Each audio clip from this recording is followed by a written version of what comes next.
Okay, so here we are in the British Museum, and there are actually some objects in the British Museum from Bodh Gaya and from the Mahabodhi Temple, and you can see a picture here of the Mahabodhi Temple, and they're all in this case. So yeah, we can start with these two figures up here. I mean, these are obviously carvings of the Buddha. Number 5 is supposed to show a monkey, which I think is there, bringing honey to the Buddha, which is a myth.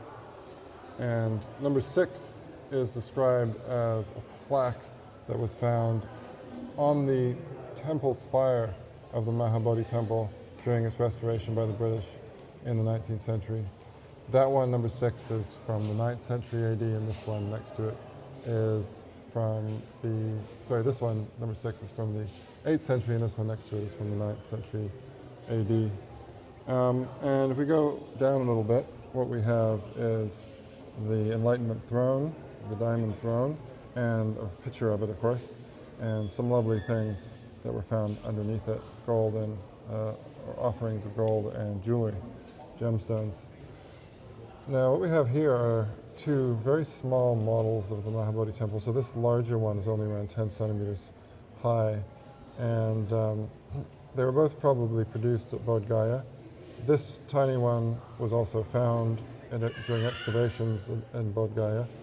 This one was found in Tibet, so we think that these were taken away by pilgrims. So a pilgrim came from Tibet, got this little souvenir, and went back. And one of the reasons we think that is because there are apparently Tibetan Vajras or thunderbolt signs carved onto this later.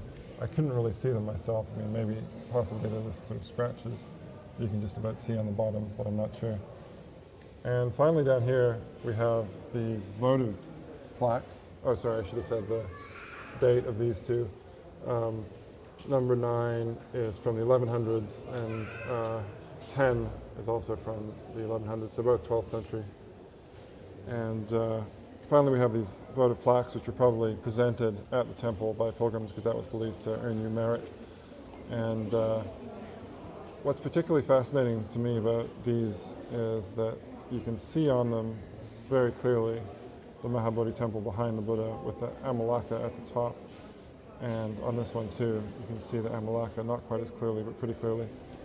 And also, you can see they look a bit like flames coming from the Buddha's head, but actually, if you look more closely, they're leaves on branches. So this is the tree that the Buddha was sitting under when he was enlightened, apparently, and the tree which is now behind the temple, as it is in this depiction. And here as well, you can see the same thing. They look like flames, but you can very clearly see leaves there. So these are numbers 11 and 12. 11 is from the 11th century AD.